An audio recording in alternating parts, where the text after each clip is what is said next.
सत्यवतीसँग वर मागेर आइसकेका छौँ। अहिले भक्तहरूको बहुत भिड छ, भयङ्कर घुइँचो छ।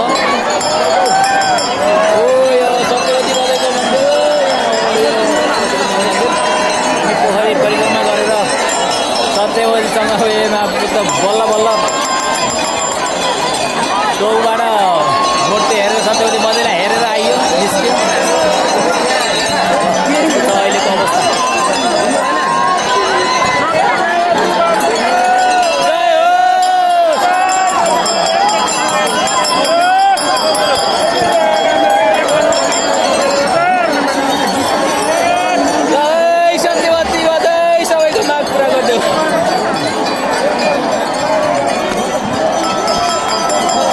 पसिनाले लन्छ त्यो हो यहाँ।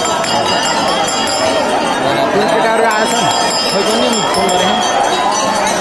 यति भिड छ कि यति भिड छ कि यहाँ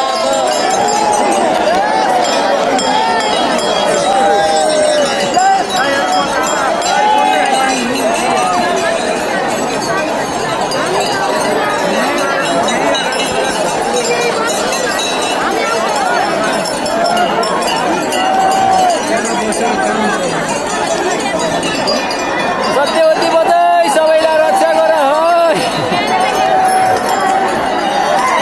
ल अहिले हाम्रो यहाँ सत्यवती बजाइको त अब भेइ हो नि हामी त्यो रक्षा गर भगवान्, रक्षा गर।